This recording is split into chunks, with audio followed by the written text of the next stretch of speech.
तो भाई लोग बहुत ही बड़ी खबर निकल के आ रही है। भोजपुरी के शेर धनंजय धड़कन जी का जो कि नया फिल्म आ रहा है दोस्तों, सनम बेवफा हो गई, जो कि दोस्तों बहुत ही धमाकेदार फिल्म है। धनंजय धड़कन जी का ये मूवी, वो भी दोस्तों खेसारी लाल यादव जी के साथ ही है।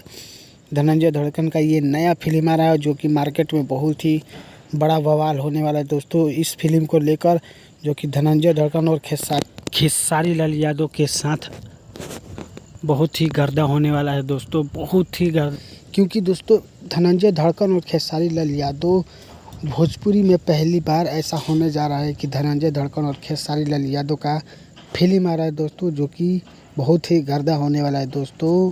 आप समझ सकते हो कि खेसारी लाल और धनंजय धड़कन का जोड़ी जब आएगा फिल्म तो दोस्तों कितना मार्केट में तहलका मच जाएगा। ये आप लोग खुद बताना दोस्तों कमेंट करके, और इस वीडियो को खूब से खूब शेयर और लाइक ज़रूर कीजिएगा दोस्तों। वीडियो को ख़त्म करने से पहले आप लोगों को बोल दूं, अगर इस चैनल पर नए हो तो चैनल को ज़रूर सब्सक्राइब कर लीजिएगा, क्योंकि इसी तरह का जानकारी वीडियो मिलेगा धनंजय धड़कन जी का।